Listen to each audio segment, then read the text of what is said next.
Tenemos entonces la porción de esta semana, la porción 121, y estamos en el tema de los diezmos. Y vamos a buscar en el libro de Marcos, capítulo 7, a partir del verso 13. Marcos, capítulo 7, a partir del verso 13.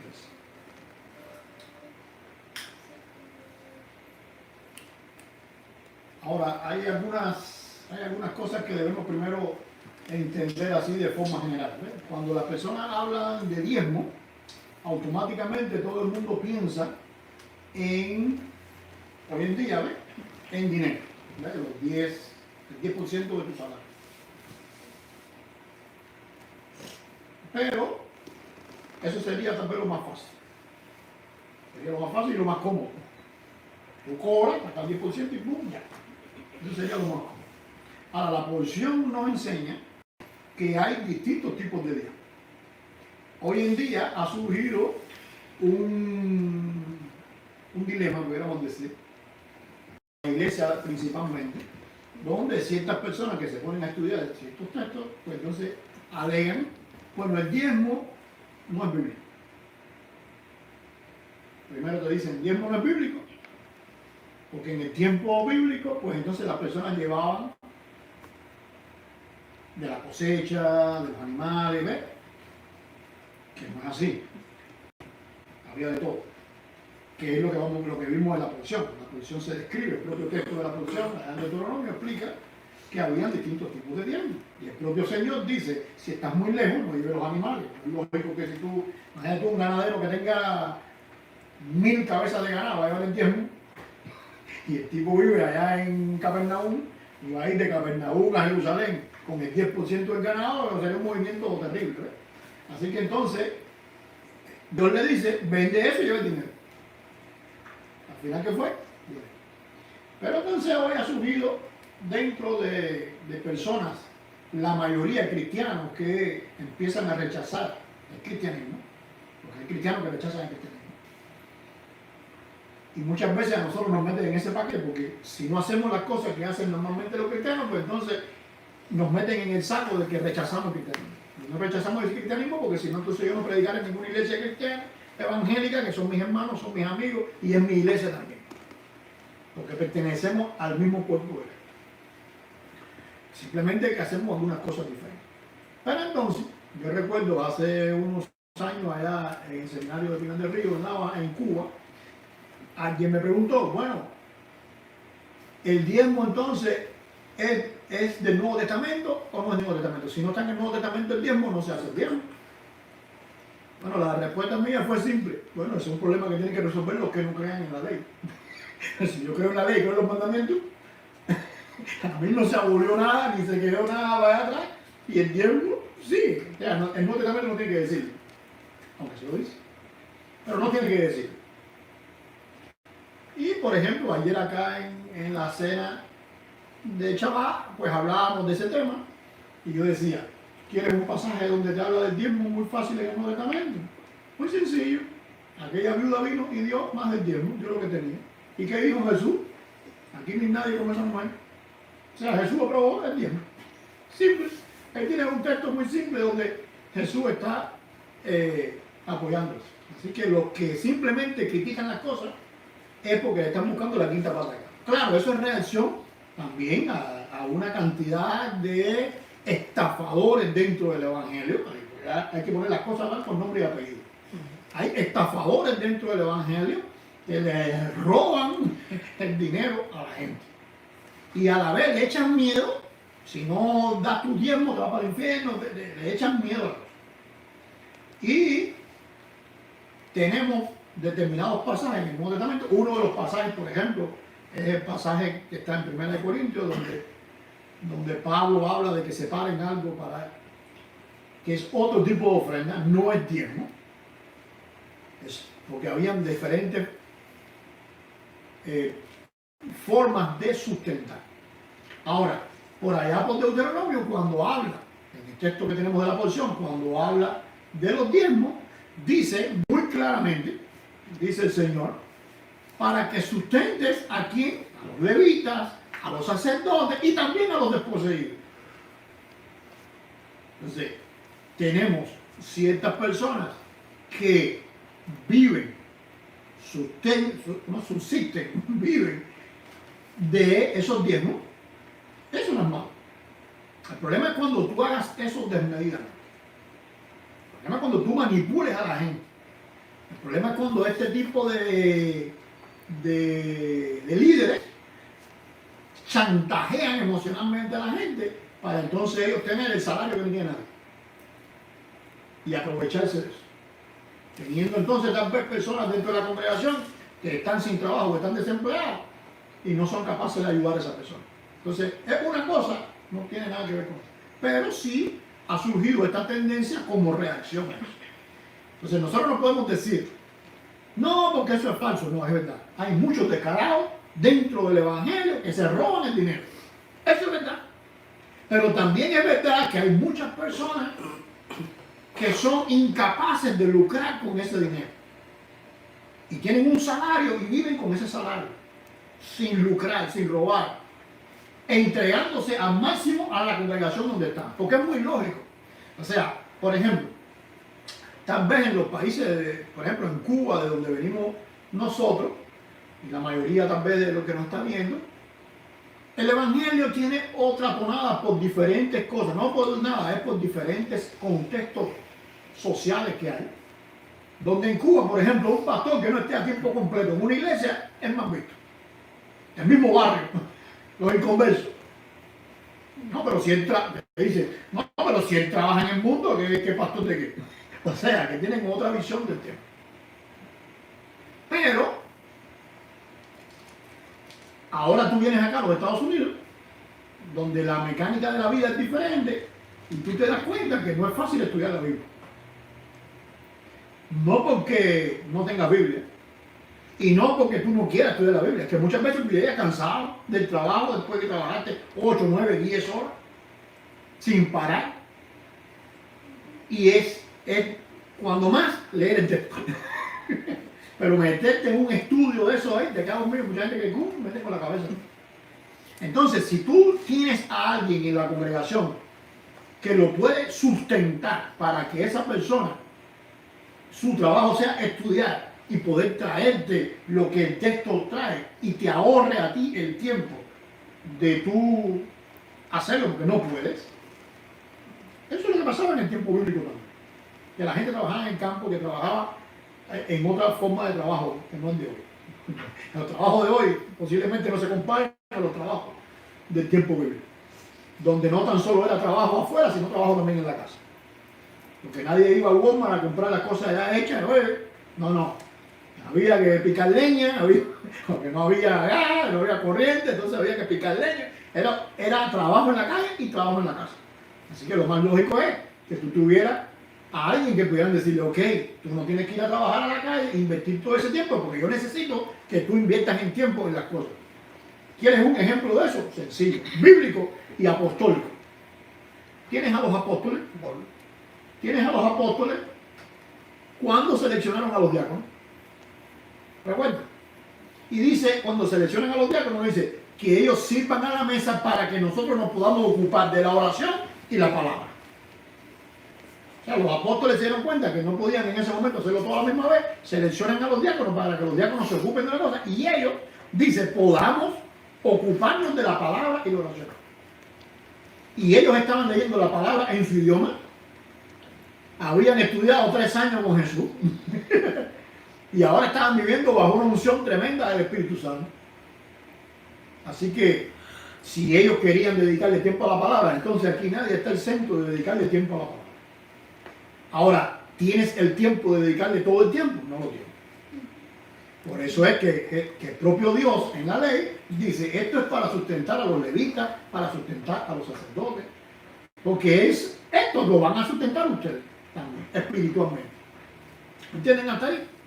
Ahora, no podemos entonces negar de que hayan personas que lucren con eso, se aprovechen de eso, y que todo el mundo está confiando en que ellos están profundizando en la palabra y van ahora a internet, te buscan un mensaje, te lo copian y te lo pegan y después te lo dan.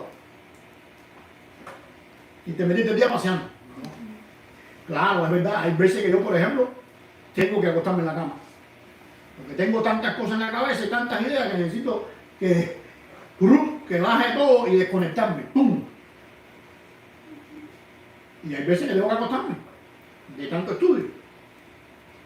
Hay veces también que tengo que cerrar la puerta del cuarto, me gusta leer a mis vecinos. Y tengo que cerrarme y ponerme a orar. ¿Por qué? Porque a veces estoy viendo una cosa que yo mismo me la estoy desayunando, ¿cómo yo proceso esto? ¿Cómo yo hago esto? Y tengo que ir a la oración. O sea, no es nada más que te pones a estudiar el book. Hay un compendio de cosas, ¿no? Por otro lado, hay que debatir, hay que buscar, hay que indagar, ¿verdad? O sea, que el ministerio de la palabra implica ciertos requisitos si queremos que sea excelente. ¿Ves? Yo siempre le digo a las iglesias donde yo he ido a predicar, yo le digo, ustedes quieren un pastor, pues tienen que pensar en sostenerlo. Si tú quieres un pastor bueno, tienes que sostenerlo. Supervisarlo también, porque no ahí están tramposos. Pero tú quieres crecer, tienes que tener un pastor que estudie la palabra, que profundice la palabra y se mete en la palabra y exígele por eso. Tú le pagas un salario, exígele. ¿Entiendes? Y es sencillo, uno supervisa al otro. Entonces, Dios, previendo eso, manda a sacar los diezmos. Entonces, hay diezmos que son de ofrendas para Dios, hay diezmos que son para las personas, levitas, y hay diezmos que son para los pobres. ¿Por qué? Porque de la misma forma que necesitamos tener una persona a tiempo completo que nos esté llevando, y si pudiéramos tener varias personas a tiempo completo, mejor. Podemos tener eso, bueno, entonces vamos a apoyarlo. Pero es imposible que tú tengas varias personas a tiempo completo y tengas gente en la congregación pasando hambre. No puede ser. O pasando una crisis donde necesita un dinero determinado en algún momento. Hay quien dice, bueno, pero es que no tenemos dinero. Porque es que tú no sabes el orden que Dios le dio a las cosas. Porque si tú entiendes cómo Dios le dio el orden a las cosas, pues automáticamente tú tienes que saber que esa es la mente más grande que nunca va a haber. Dios. Así que eso es perfecto. El orden que Él le dio a eso es perfecto. Y todo lo que tú inventes trae problemas. Entonces vamos a quitarnos los problemas arriba, vamos a hacer lo que dice Dios. Entonces, por ejemplo, ayer hablábamos de la sedacá. ¿Qué cosa es la sedacá? Por ejemplo, esto es una sedacá. ¿Cómo le decimos nosotros en español? Alcancía. Una alcancía. Pero esto es una sedacá. Ahora, la palabra sedacá quiere decir, bueno, desde el punto de vista así por arribita, una alcancía para recoger dinero. Pero tú sabes qué quiere decir sedacá. ¿De dónde viene la palabra sedacá? De justicia. Cuando la Biblia te dice, vamos a hacer justicia, la mentalidad bíblica es tan simple, como yo decía hace un rato, que son la gente la que lo pone, la que la hacen compleja. La palabra hacer justicia es simplemente que tú saques dinero aquí y le dejan que no tiene. Dice, cuando tú dices, ama a tu prójimo, bueno, tú no puedes amar a tu prójimo nada más que con el corazón, como hacen la gente. No. Hay que amar al prójimo con acción. ¿En qué te puedo ayudar? Y no tan solo en qué te puedo ayudar. Mira, porque para eso, los ojos no son más para chismear. También hay que tener chisme también. Mira, es un tipo de chisme bueno. Hay un chisme bueno. ¿Cuál es el chisme bueno? Que tú estés pendiente de qué necesitan la gente para ayudarlo. No para estar dándole la lengua por ahí, sino para... Mira, me fijé, como tengo ojos, si no lo hago para eso, lo utilizo para chisme. Como no lo quiero utilizar para chisme, me fijé que Elizabeth tiene este problema. ¿Cómo puedo ayudar a Elizabeth? ¿Entienden la cosa? Entonces eso se llama sedacá. Ahora, ¿cómo se dice que una persona es justo bíblicamente? En hebreo. Un sadik. ¿Y qué cosa es un sadik? Sedacá. Hay una palabra. Entonces no puede haber una persona justa que no sea capaz de hacer por lo que no tiene. Por eso la gente se confunde y se mete en entonces todo esto socialismo y todo esto democratismo, esto que tú tienes hoy, que quieren. Eso no es eso. No es que el gobierno se ocupe de la gente, que yo tengo que gestionar para que el gobierno se ocupe de la gente. Es que yo me ocupo de la gente sin que el gobierno tenga que interferir. Entonces tú quieres una sociedad socialista. Tú quieres una sociedad socialista, que cada persona se ocupe del que no tiene. No que el gobierno se ocupe, porque es muy fácil que tú le des los taxes al gobierno y que el gobierno se ocupe. Eso es lo más fácil. Lo difícil es que tú estés pendiente de la gente. Ahora, un país, vamos a sacar la cuenta fácil, un país donde cada persona se ocupe de los pobres, hace menos que un país que el gobierno se ocupe de los pobres. Siempre va a ser más. Porque ¿cómo se llama? La fuerza repartida entre todos toca menos. Y a la vez se hace más. Porque el gobierno no puede estar al tanto de lo que está pasando al vecino tuyo allá, o tú sí. Ni al hermano tuyo en la congregación, pero tú sí. Entonces, la sedacá, por ejemplo, se usa en muchas ocasiones. Yané la tiene ahí. Tiene dinerito. Y la tiene. Pero un momento donde se usa la sedacá es en la cena de Shabbat. Se sienta en la mesa a comer el Shabbat, la cena de Shabbat, la primera segunda, y tú pones en la mesa, tiene que estar la sedacá. Y todo el que está sentado, sin obligación, trajiste algo, mételo ahí, págalo. Y Yané o Efraín, dueño de la casa, saben que tienen un dinero ahí para ayudar al que haga falta. No es más fácil agarrar ahí, abrirla, no tiene una partecita, no voy a abrirla, para que después no sepan cómo abrirla. Pero tú abres y dices, bueno, ¿cuánto dinero tengo? Hay una persona que tiene necesidad, déjame ver con cuánto dinero tengo, a lo mejor le doy todo, a lo mejor le doy una parte, a lo mejor compro una cosa para podérselo dar y es mejor, ¿ves? Hay muchas formas, por ejemplo, hablando ayer con Efraín que hace las prótesis, y mucha gente de nosotros que estamos sin dientes, Efraín es el que más se lo tiene, así que pronto tendré dientes nuevos. ¿Ves? Pero Efraín tiene que comprar ¿cómo se llama? El polvo, tiene que comprar el esmalte, tiene que comprar la goma, tiene que comprar todas las cosas esas.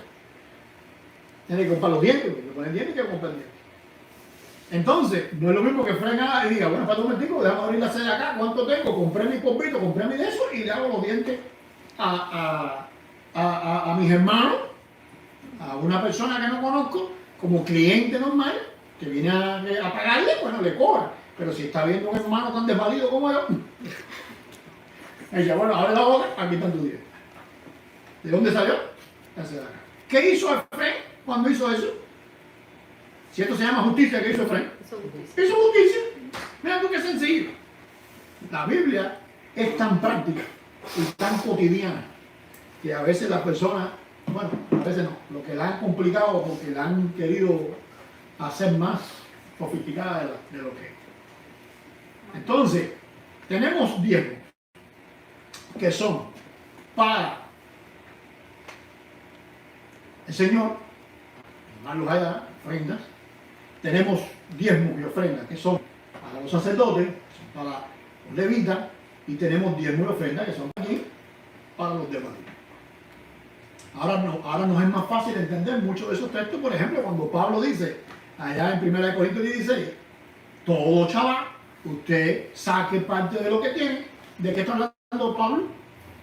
De lo mismo que yo expliqué, de la seguridad, la comida, cada chaval, usted saca el dinero aparte de lo que te sobra, de la ganancia que tuviste, y lo guarda. Y así, dice Pablo, y así cuando ellos vayan, no hay ningún problema. Ya tienen el dinero ahí sacado. Ahora, eso no lo inventó Pablo, no va a pensar que eso lo inventó Pablo. Eso es judaísmo normal de aquella época, que lo aprendió él a los pies de Gamaliel y sus padres, que lo más probable que era lo que hacían. Sus padres, sus vecinos, todo el mundo. Claro, los corintios, es una congregación que la mayoría fue bautizada, hay algunos que vienen de judaísmo, pero otros no. Pues entonces Pablo tiene que enseñarle eso como si fuera el ABC nuevo de la vida. Un cristiano lee eso y piensa que es Pablo por primera vez inventando una cosa. No, Pablo está diciendo, oye, ya tú te has inventado. Cada primer día de la semana saca ahí ya, no te rompa la cabeza. Aquí no hay que estar volviéndose loco cuando yo vaya. Ay, que buscamos para Pablo. No, tranquilo. Lo hace así cuando llegue el momento. Y para eso se inventó. ¿Y quién fue que lo inventó? ¿Quién fue que lo dio? El Señor. Entonces, bajo esa óptica, bajo esa panorámica, vamos a ir al texto de Marcos capítulo 12.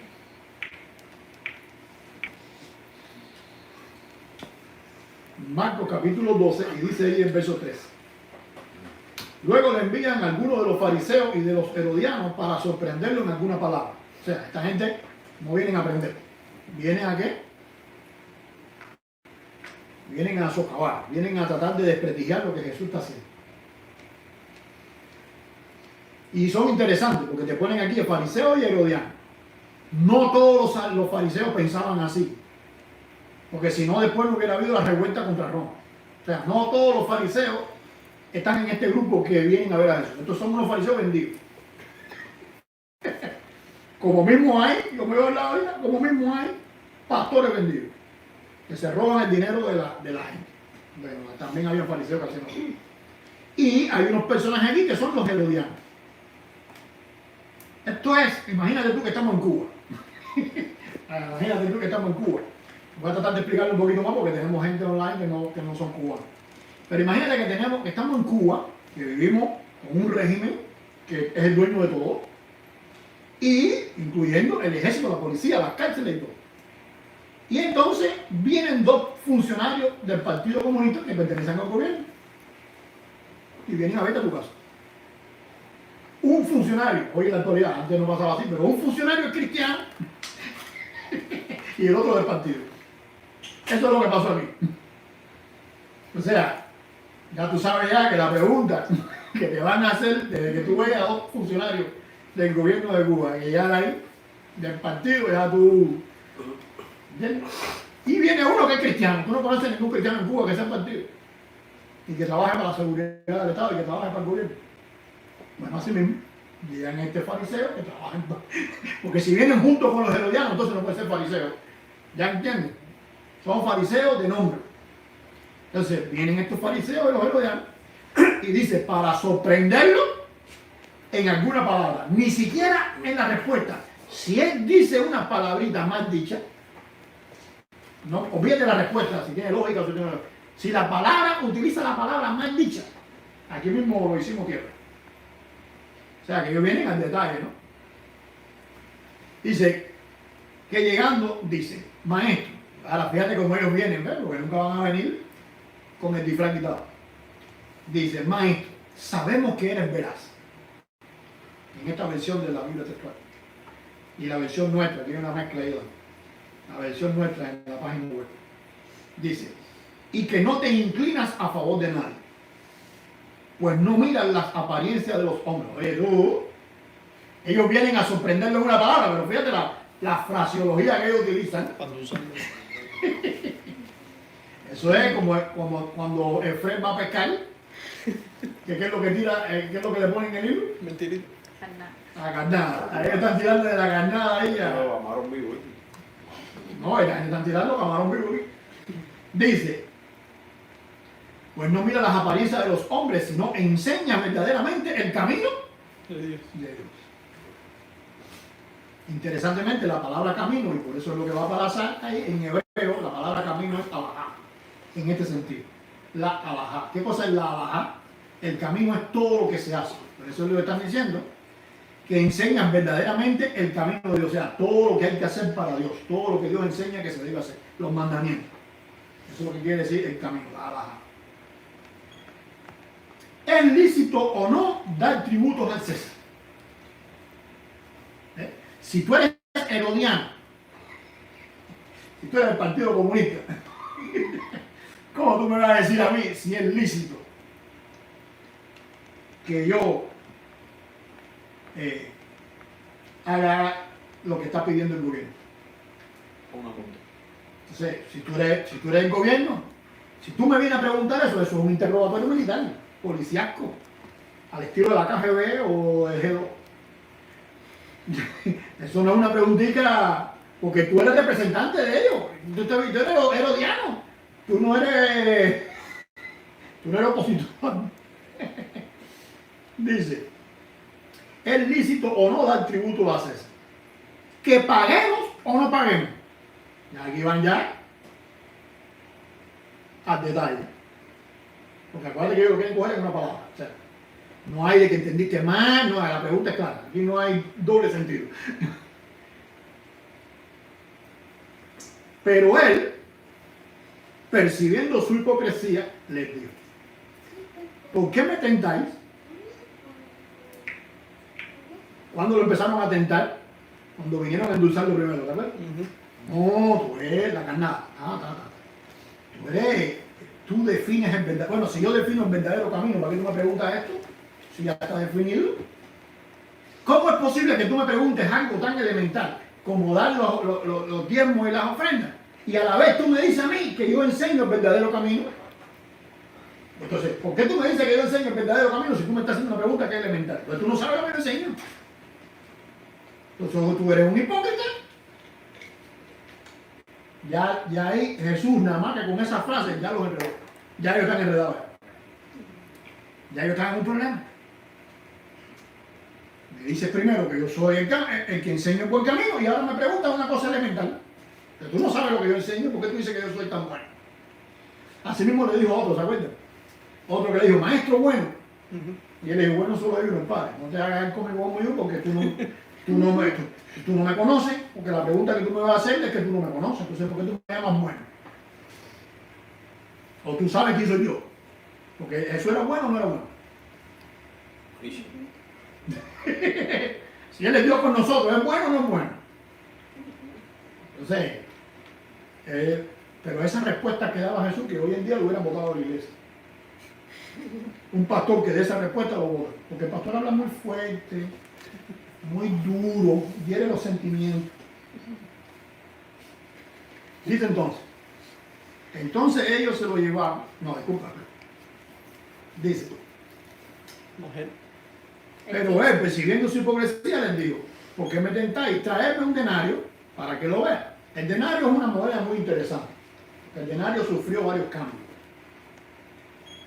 El denario, y era muy manipulable también. Porque el denario era la moneda que utilizaban los emperadores, los que autorizaban esa moneda. Habían diferentes tipos de denarios. ¿Qué cosa era un denario? Una moneda autorizada por un personaje del gobierno, por un gobierno, en este caso el emperador. Y entonces, cuando había inflación, bueno, no voy a pensar que inflación nada más es ahora en los Estados Unidos, ni en Europa. Cuando había inflación, ¿qué hacía el poderoso? Muy sencillo. Le decía a los que hacían las monedas: oye, échamele más hierro, échamele más calamina, échamele más de otro metal, rebájenme el oro. Entonces, si tenía 10 libras de oro para hacer 500 monedas, pues entonces ahora con 10 libras hacía 600. Con el mismo oro le echaba más hierro o le echaba más cosas, la mantenía en el mismo peso. Y ¿ya entienden ustedes? Entonces, ¿qué pasaba? Que la gente no era mongo, que había gente que se daban cuenta de aquello, porque de la misma forma que hoy, con un quimiquito que le echan al oro, saben si es bueno o si no es malo, pues había gente que también se dedicaba a eso. Entonces, ¿qué hacían? Ya tenían identificado, porque las monedas, la persona que lo autorizaba era quien le ponía la cara por detrás. Si Julio César autorizaba un denario, pues la cara que estaba por detrás era de Julio César. Interesantemente, la otra cara tenía a un dios de la época, puede ser Mercurio, puede ser algún personaje. Así que cuando Jesús agarra esta moneda, hay un emperador de turno, ¿no es así? Pero también la moneda tiene dos caras. Por una cara hay una deidad, por otra cara está el tipo que la autorizó. En este caso, esta moneda es un denario del emperador. Porque dice ahí, ellos le contestaron: ¿de quién es la imagen? Primero dice eso, ¿de quién es la imagen y la inscripción? Ahora, fíjate si ellos son mongos. Mongo no, ellos estaban detrás de algo. Porque la moneda tiene dos caras. ¿No es así que te digo? Por un lado están las deidades malas. Por otro lado está la cara del emperador. ¿Por qué ellos dicen la cara del emperador y no dicen la del otro lado?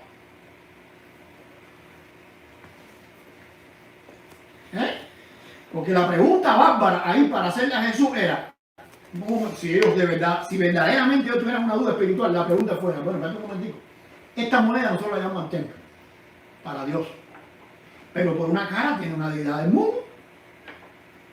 ¿Qué hacemos con eso? Nadie le hizo esa pregunta a ellos. Ya no estaban preocupados en lo espiritual. ¿En qué estaban preocupados ellos? En la otra cara. ¿La otra cara cuál es? César.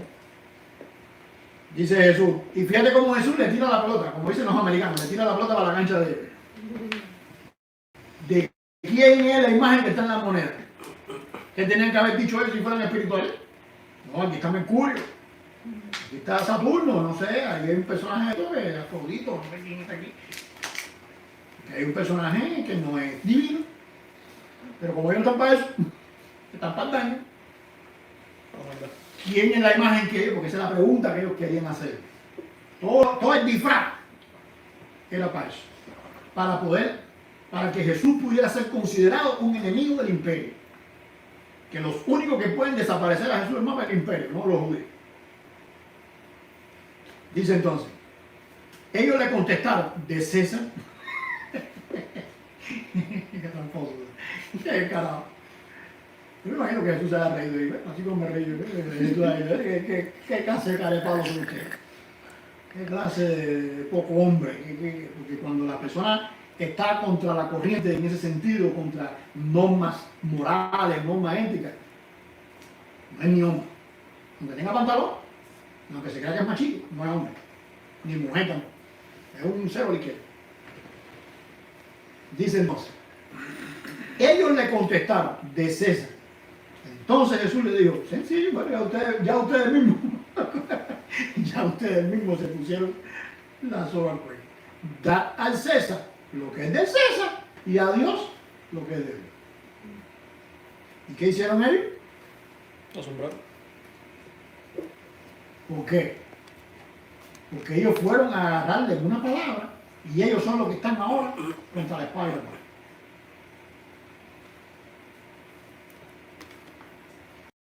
Entonces, dale al César lo que le toca y dale a Dios lo que le toca. Tú no eres César, tú no sabes lo que a Dios le toca. Nosotros que estamos ahora 2000 años después de aquella conversación, lo tenemos ahí en Deuteronomio, que es uno de los textos de la posición. Tú no sabes lo que le toca. Algo parecido a aquel lienzo que le bajó a Pedro, ¿se acuerdan? Con los animales. Dice el Señor, ¿por qué tú llamas inmundo a lo que yo no he hecho inmundo? Enseguida la gente piensa que está hablando de los animales, no está hablando de los animales, está hablando de los gentiles. Que Pedro no quería entrar a la casa de Cornelio, porque era un gentil. Entonces Dios le está diciendo, tú sabes que yo le llamé inmundo a esto que está aquí en el lienzo, y tú le estás llamando inmundo a gentil. Es lo mismo que está haciendo Jesús ahora.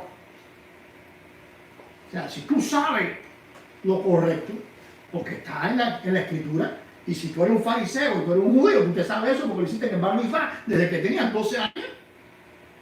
Y todos los años, o cada 3 años, en este momento era cada 3 años, tú tienes un ciclo donde tú repites esa misma lectura y ese mismo texto. O como decía Yané ayer en la mesa de Chava, bueno, pero esto del tiempo ya lo vimos en otro momento, porque hay varios textos que hablan de eso. Entonces tú no sabes.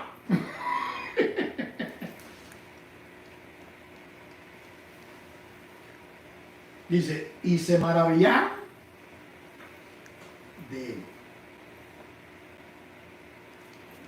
Dijimos ponerle la trampa y salimos nosotros con la trampa. Ahora, la pregunta está, ese maravillado, porque fíjate que hay dos tipos de maravillados. Está el maravillado que se queda. Está el maravillado que se va. ¿Cuál es el que se queda? El que realmente está maravillado de la grandeza de la otra persona, en este caso de Jesús, y dice, wow, esto tiene que ser visto. Hay que conocerlo. Es verdad, yo dije que tú eres un maestro, que te la sabías todas, pero yo eso lo dije porque venía aquí a hacerte una trampa. Yo no sé ni quién tú eres, ni te conozco. Déjame sentarme aquí a aprender. Como hizo Nicodemo. ¿Se acuerdan que hizo Nicodemo? Oye, voy directamente a hablar con él y le pregunto directamente. En vez de estar fajándome con él, voy y pregunto con besos. Yo tengo varias gente así. Yo tengo varias gente que no vienen a conversar conmigo, me atacan. Pues por eso tenemos la sección de cómo es. ¿Por qué hacemos lo que hacemos? Pregunta si no hay problema. No. Nosotros estamos contentos con él. Aparte, yo aprendo también. No vas a pensar que yo me la sé toda. Yo a veces aprendo muchas cosas de eso. Entonces, esta gente viene y se maravilla. ¡Wow! ¿Y qué hicieron? Se fueron. Porque la maravilla es, no lo pudimos agarrar ahora. próxima lo vamos a ver. Porque son soquetes. El soquete es eso. El soquete y rebelde dice, no te agarres ahora, te voy a agarrar para abajo. Y está en el piso cayéndose, tropezándose con la vida de barata y sigue para adelante para acabar contigo. Esta gente no pararon hasta que no lo crucificaron. Y encima de eso lo crucificaron y siguieron. Y por eso terminó destruida Jerusalén como terminó y terminó hasta el día de hoy, 2000 años después. No quedó piedra sobre piedra. Porque fueron tan soquetes que siguieron. Y encima de eso han pasado 2000 años y sigue habiendo un número gigantesco de ellos soquetes. ¿Te maravillaste? Acércate. Ahora que tenemos la Biblia, ¿te maravillan las cosas de Dios? Acércate, busca de Dios. Nútrate del Señor. Pero esta gente se fue. Estamos viviendo en tiempos donde pudiéramos hacer una pregunta. La pregunta que me hicieron es, bueno, ¿y la otra cara de la moneda? ¿Qué le hubiera dicho Jesús? ¿Qué le hubiera dicho Jesús? Si ellos le preguntan, aquí tengo ¿cómo se llama? A Mercurio,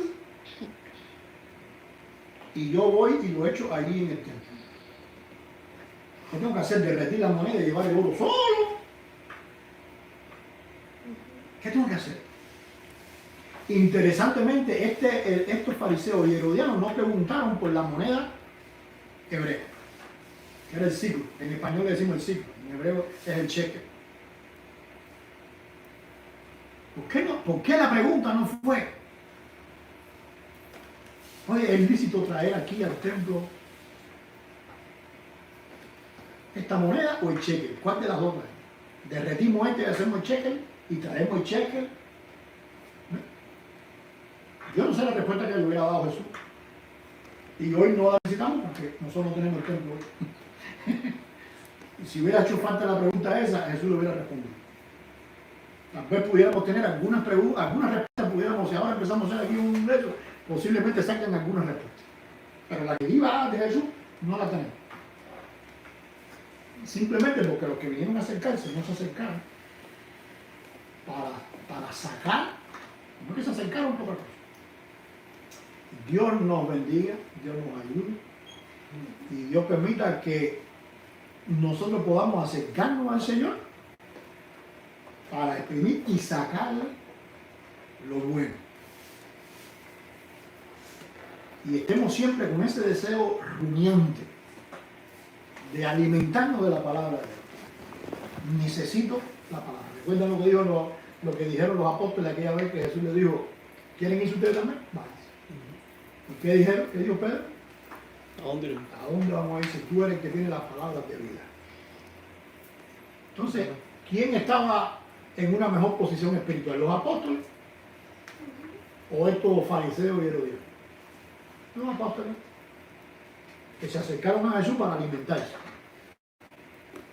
No para estar en ese chapichale. Dios les bendiga a todos. Bendiciones a los de Portland, bendiciones a los de Texas, a los de California. Saludos para ustedes también. La gente de Tampa, pobrecito.